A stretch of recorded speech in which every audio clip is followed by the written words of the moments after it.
Anyway, the other major point to look at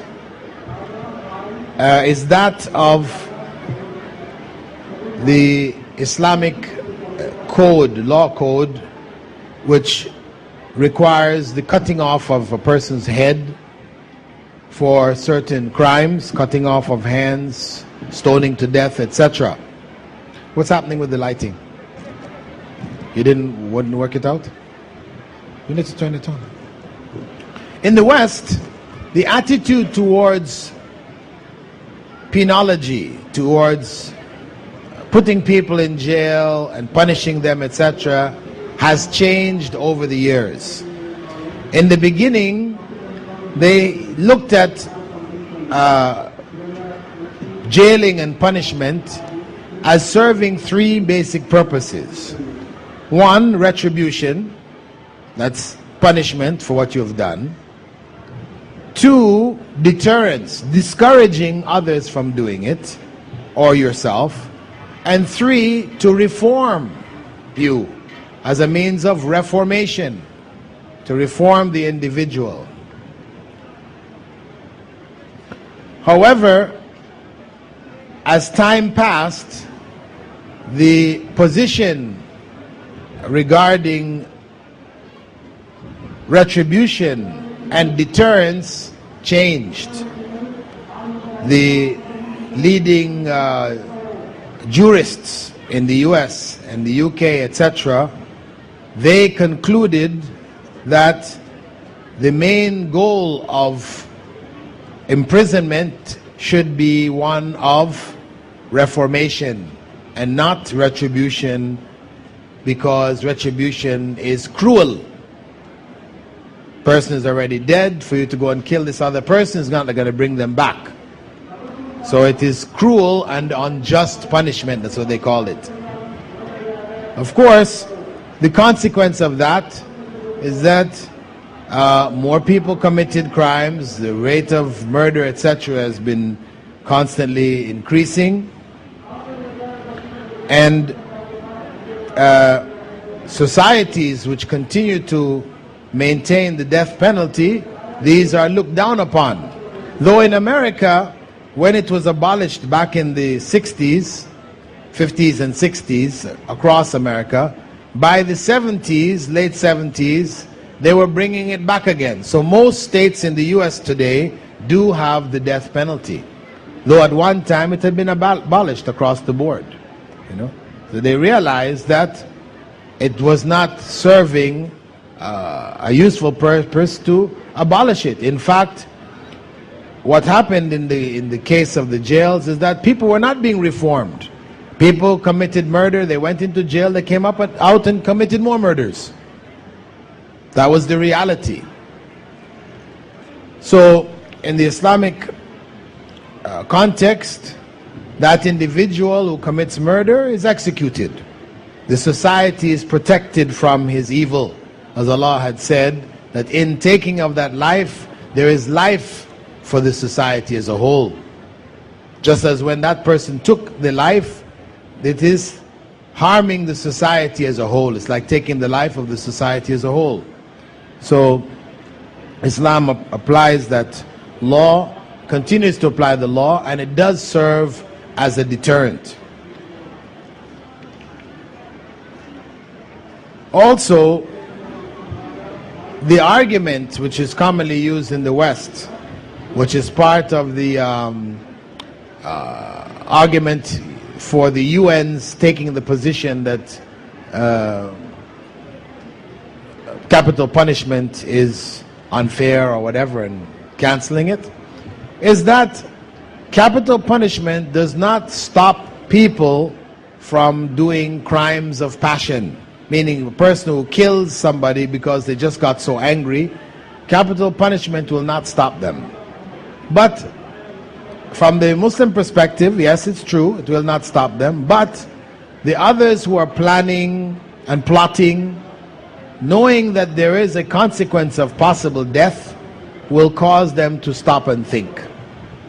When they know there's no death consequence, it will embolden them to go ahead and plot and plan and kill.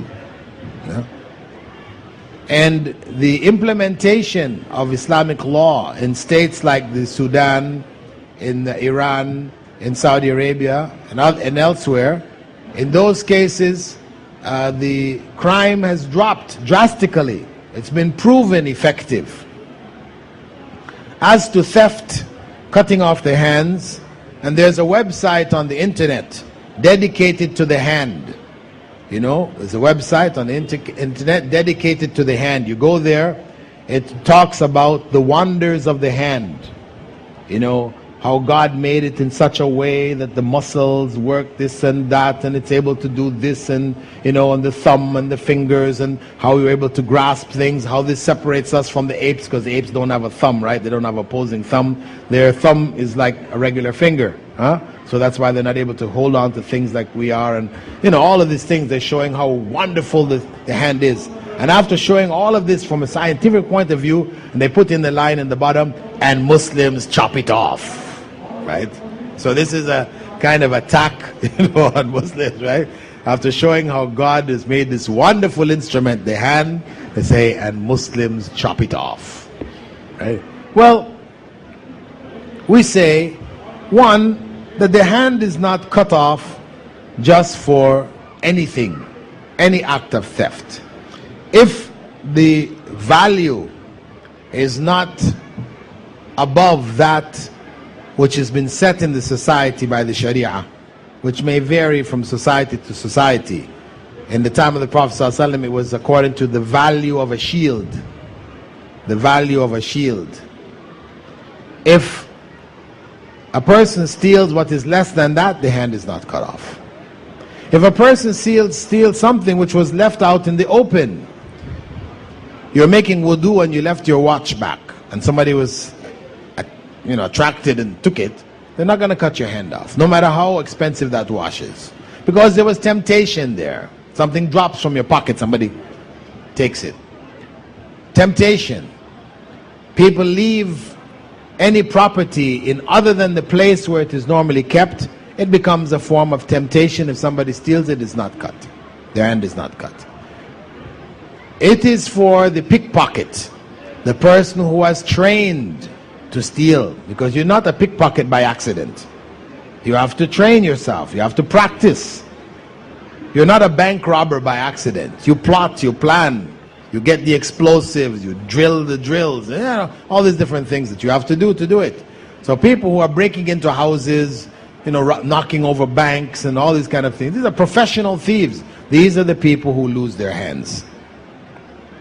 Similarly, if you take something which is a part of public property, you know, in a masjid, you steal something from a masjid or from a bus, you know, or any place that is owned not by an individual but by the state. Your hand is not cut off for it. Why? Because since it is public property, you own a part of it. So they will not cut your hand. No, they'll punish you. You may get a lash, you may be put in prison, but they'll not cut your hand off. Also, if you stole from your boss who didn't pay you your wages, right, then they will not cut your hand off, as long as you didn't steal more than what was due to you. You know, if you just went and wiped him out, took all his money and ran, then that's another situation, right? But if you only stole what was equivalent to or less than your wages, what was due to you, which he did not give, then they will not cut your hand off. In fact, they would deal with your boss, you know, admonish him for not paying you your wages. The other point to note is that when the cutting off of hands is described commonly in the media, they use terminology like hacking off of hands, chopping off of hands. So it implies that you're getting a meat cleaver, you know, or a hacksaw, you know, that you're going to saw. So they put it in the most ugliest of terms. So naturally, when you're explaining it, you know, it's better to use more clinical terms like amputation, you know, amputating, you know, hands. So you don't conjure up in people's minds those other images when you use terms like chopping and hacking. The other area of stoning to death, this is an area too which requires some explanation, because Western society today has done what? They have basically decriminalized adultery.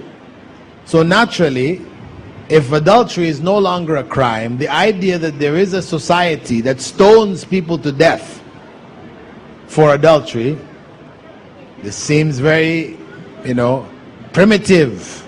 They say, medieval. They have different names for it, savage.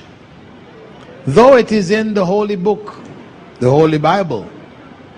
Stoning to death is in the Bible. It was part of the commandments. So Muslims didn't invent it. It was already there. However,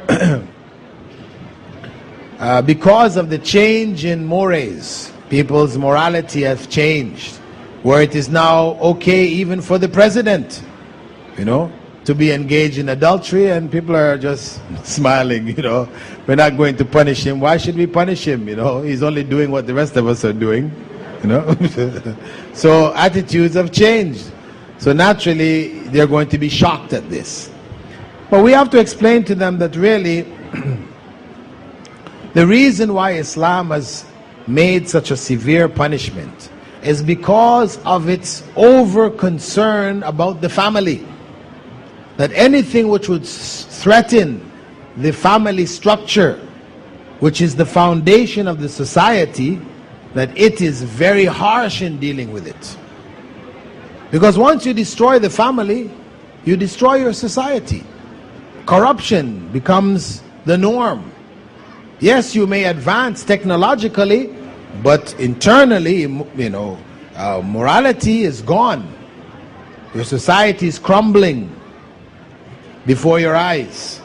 So Islam takes a strong position, but it requires 4 just, known, honest witnesses. So now, what are we talking about? What is the likelihood of 4, reliable people in the society witnessing somebody in this act? In a Muslim society, virtually 0. In a non-Muslim society, that's another case, right? In another, if you visit America and you go down to the park with your family and you hear the leaves rustling behind you, don't turn around and look, because you may be surprised to find, anything going on in public places, right?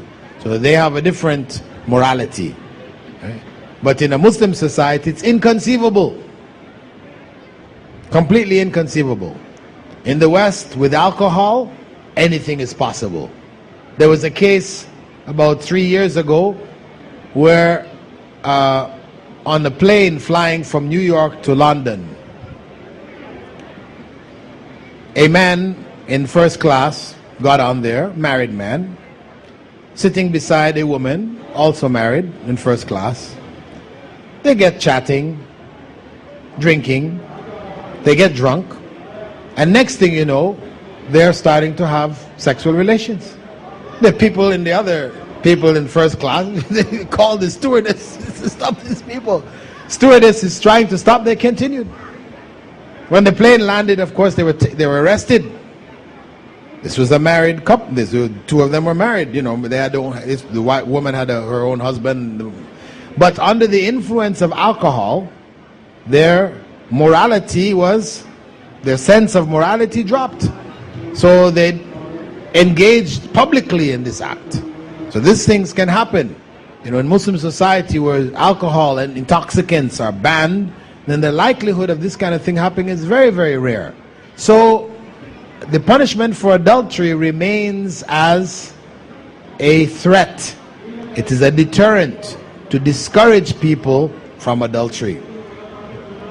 And practically speaking, it has been effective. The other accusation which is raised or leveled at Muslims is that of homophobia. Homophobia meaning a dislike, a hatred for homosexuals. Now, of course, this is from a society which has now accepted homosexuality as a norm. In the West, Western civilization, years ago, back in the 60s, if one were to ask the average American or Brit or Frenchman, what are your views on homosexuality? They would say this is not good, it's corrupt, sick, nasty, you know. If they were religious particularly, they would say it's an abomination unto the Lord, as mentioned in the Old Testament. But by the 70s, if you ask the average American, Brit or Frenchman, they had a different answer. They were now saying, no, it's alternative lifestyles. You know, freedom of choice, you know, people choose whatever they want to do, you know, different strokes for different folks. They have all kinds of statements to explain, you know, that it's okay, you know. I may not personally do it myself, but if a person wants to choose that, they're free to choose whichever state or relationship they want. As long as they're not harming anybody, that's the whole thing. As long as they're not harming anybody, why not? What's the problem? So what happened is that back in the 50s and the 60s, the psychiatrists considered homosexuality to be a mental illness. So it was in there, in the book of the American Psychiatric Association, it was listed as an illness with treatments. We had drug treatments, you had electric shock treatments, you had a variety of treatments which were used to cure people's homosexuality. But by the 70s, when the whole point of view changed, what happened is that it was removed from the main textbook for psychiatry, and it was replaced by homophobia. So now, the one who is sick, who needs to go to the psychiatrist and to have his brain examined, that is us. You know, those who despise and hate homosexuality. So this is one of the accusations leveled at us, that we are intolerant, you know, we can't tolerate other people's choices, etc. You know, we're violent towards these people. Well, we say that homosexuality is a deviation. It is corrupt, no different from pedophilia or any of the other corruptions. We don't make these distinctions. What is against the norm, what God has prescribed as deviant, in need of punishment, etc., then that's what we stand by. And we're not going to change our position based on the pressure of certain elements of society. Protestants have submitted, they've bowed down. Now they have, you know, homosexual churches with homosexual priests and ministers and all this kind of stuff. From the Muslim perspective, no, we don't have any room for that.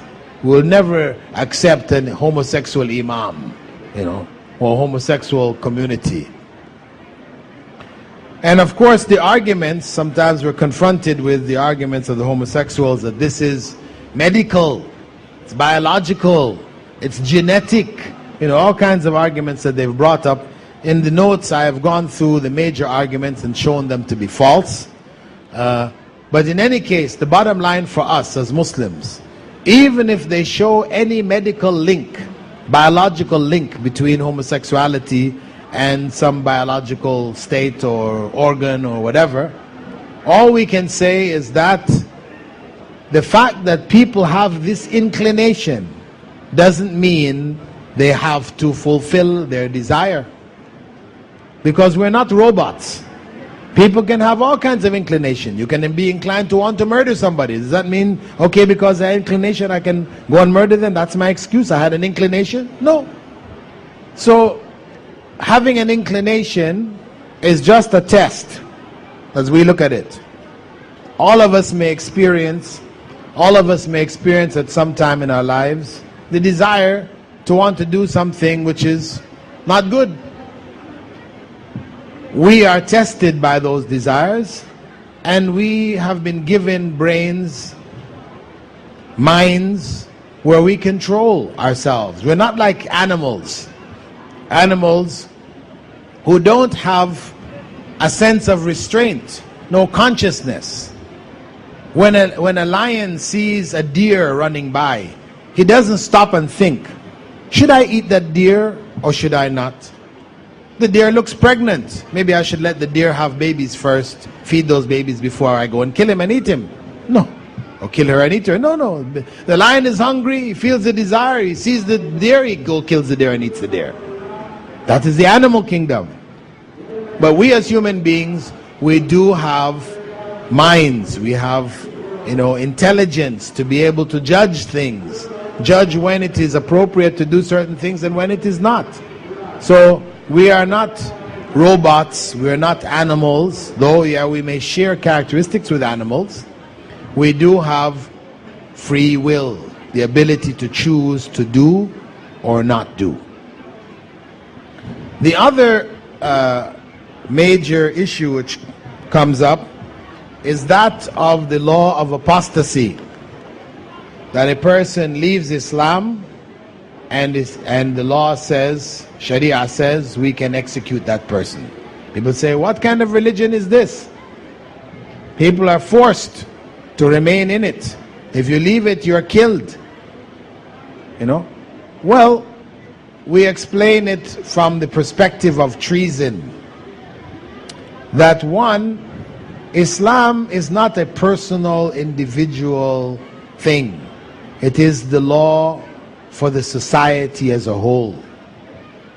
Muslim society is governed by Islam. All aspects of that society are governed by the laws of Islam. So there's no separation between the individual's beliefs and the society's laws. They're all intertwined, they're all interrelated. So when a person openly declares his apostasy or her apostasy, they don't believe openly, it is a challenge against the society. It threatens the very society's existence. And that is why the punishment is so severe. If the person chooses to not be a Muslim, leave Islam, quietly leaves the country, then Islam does not permit or instruct its members to send death squads after that person to go kill them. No. This hunting down of Rushdie and all this kind of stuff, this is not from Islam.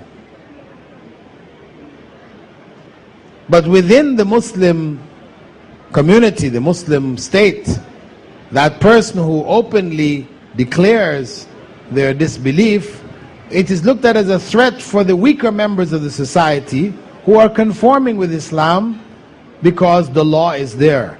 If they see others apostate, leave Islam, it may encourage them in their weakness to join them. So in order to protect the weaker members, Islam deals with that individual strongly. But he is given a chance to repent. When a person, for example, from the other states, gives away state secrets to who the state considers to be their enemy, this is materials. You've given away secret information. Then your life is taken for those materials. In Islamic law, your life will not be taken for materials. But they will take your life over material things. And if you repent, if you say, I'm sorry, I didn't mean to do it, I won't do it again, too late. You die anyway. See? So even from the Islamic perspective, repentance is acceptable and it will excuse the person from execution. And furthermore, it is over something which is far more critical than the material things of this life. It is about the spiritual existence of the community. So the most effective way, as I said, of dealing with this issue is to compare it to the treason laws. And what you find is that in the UK, for example, the death penalty, though it was abolished from back in the 50s, they retained it in the case of piracy and treason. And all the way up until 1971, if you set fire to the Queen's ships and her dockyards, you would be executed. That was the law. So this principle of treason, protecting the society from the harm of the individual, this is not something new. It has been around in all societies. So the penalty, this death penalty for apostasy, this is for one who openly threatens the state. And you should note that this was instituted first when? In Medina, when the Jews, in order to try to shake the faith of the believers, would accept Islam in the morning, and then by the afternoon they would leave Islam, they would apostate. They were playing with Islam to try to shake the faith of the new converts to Islam. So the law came. So it was initially to deal with them, and then it remained to deal with other situations. But the law came basically telling them, if you come into Islam, you better be for real. You play with Islam, you suffer the consequence. Right? So that was the origin of the death penalty for apostasy. And as to the verse which states, La ikraha fid din, there's no compulsion in religion, people may ask, well then, where does this fit in? There is no compulsion to join the religion. No compulsion to join the religion. But once you're in, you're supposed to be in for good. The last point, there's also a point here on music. We know Prophet ﷺ had said there will be a period when the people of my nation will legalize fornication, the wearing of silk, drinking wine, and the use of musical instruments. And he also said, some of the people of my nation will drink wine, calling it by another name. Merriment will be made for them by the playing of musical instruments and the singing of adult female singers. So on the basis of these two hadiths and others, Islam took the position that musical instruments and what it produces, the music, is prohibited. The only exception made was for the use of the duff, a kind of drum, and the human voice, with the exception of adult females singing before males. But small girls, it's okay, and males and young boys, it's also okay to sing and beat the duff on occasions of merriment, etc. Now some may ask, why? Why? Human nature loves music. That's why Islam did not prohibit it altogether. The mother singing her child to sleep, it's natural. We have that inclination towards it. However, it has an evil element to it, and that is why it was restricted in Islam. Now, some would ask, well, what is that evil? All we can see is that it's good, it's pleasurable, it makes us feel comfortable. You know, if you're down, it makes you feel in a good mood and all these other kinds of things. You know, music is enjoyable. Ultimately, it's good.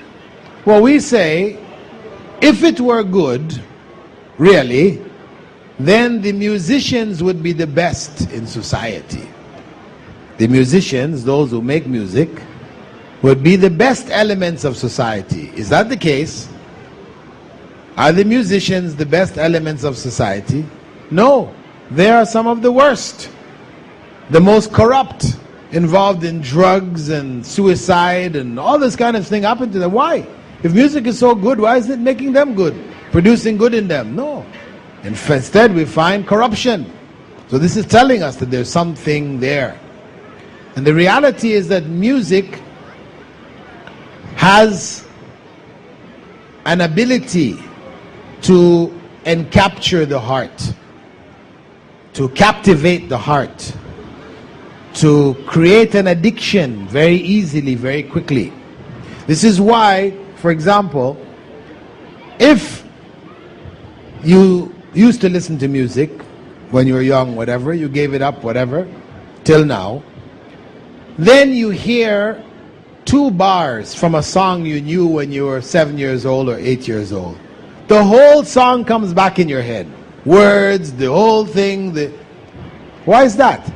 When you try to remember a surah you memorized a month ago, you're struggling.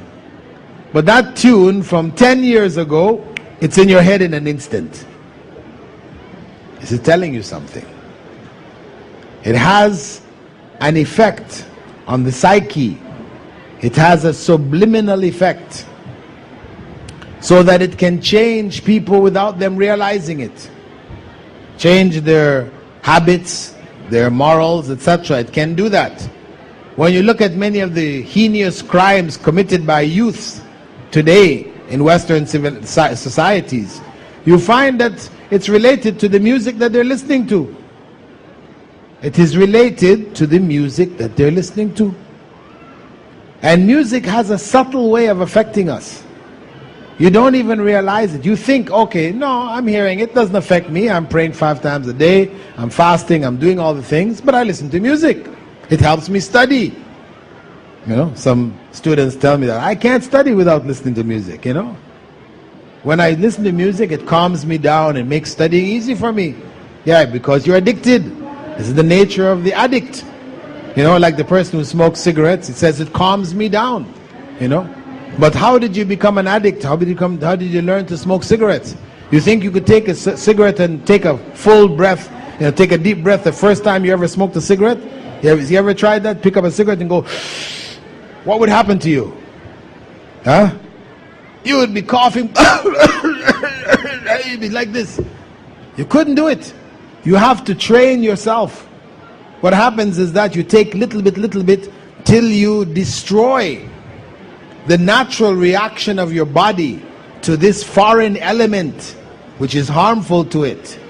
You have to destroy it in your lungs before you can now go, that tastes good like a Marlboro should, right? No, this is, you know that the Marlboro man died of cancer also, right?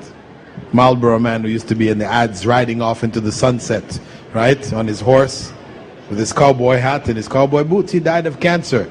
And his family is suing the Marlboro cigarette company for killing him.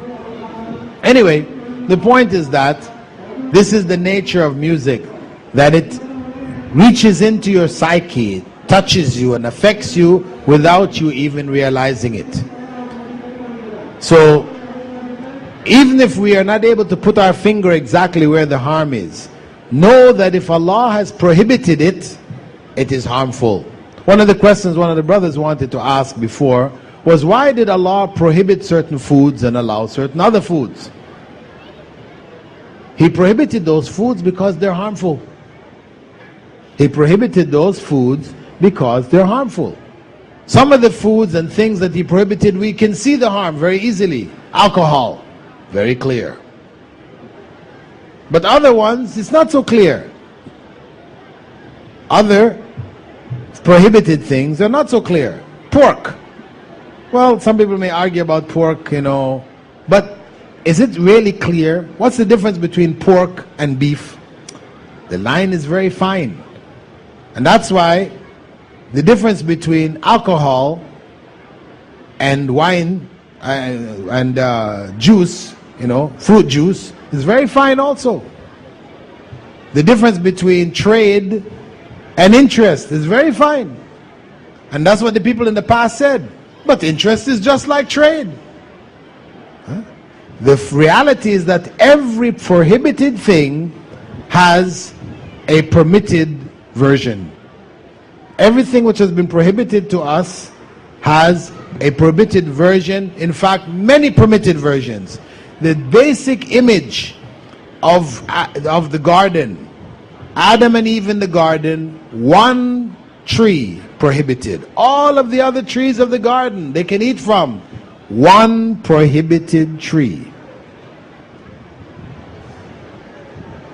That is halal and haram. People like to say, you Muslims, everything is haram for you. They say this, everything is haram. You can't do anything. Any enjoyable thing you want to do is haram.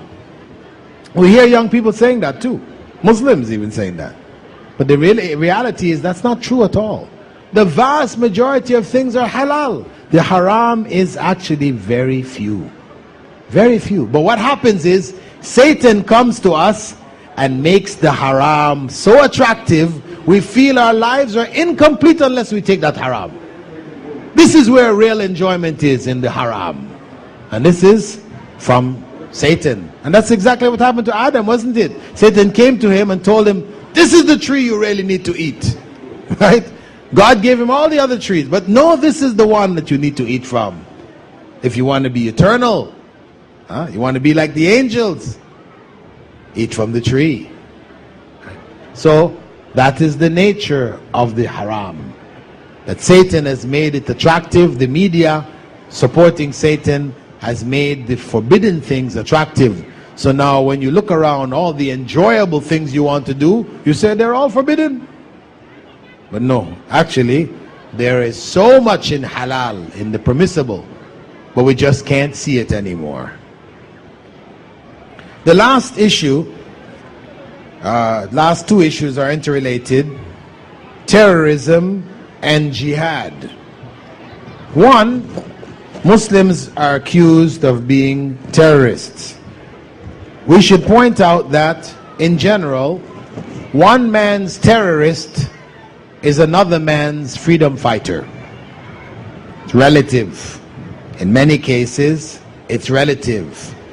If you use the definition used by America for terrorism, terrorism is defined by the American government as the threat or use of violence to advance a political cause by individuals or groups, whether acting for or in opposition to established governmental authority, when such actions are intended to stun, shock, or intimidate a target group wider than the immediate victims. That is the definition, according to American government, of terrorism. That describes the American War of Independence, the French Revolution, all of your major, wars of liberation, etc., can be described by the same thing. And that's why when the UN, when America tried to get the UN to agree on a definition of terrorism, they couldn't. Countries couldn't agree. Till now, they have not agreed on the definition of terrorism, because it's a two-edged sword. Now, there are some acts which Muslims would agree are terroristic. Killing innocent women and children, we'll say this is terroristic. This is to strike terror in the hearts of the people. It doesn't achieve any military goal. We as Muslims fighting in jihad, we are limited to fighting according to the laws that Islam has set. We can't just do anything. Those people killed your parents, you can go kill their parents? No, that's not an eye for an eye. If they killed your parents, you can kill them. If they killed your children, you can kill them. You can't kill their children. This is law. This is Sharia. We are not free to do anything in the name of jihad or defense of Muslims, etc. But unfortunately, the media, whenever Allahu Akbar, Allahu Akbar.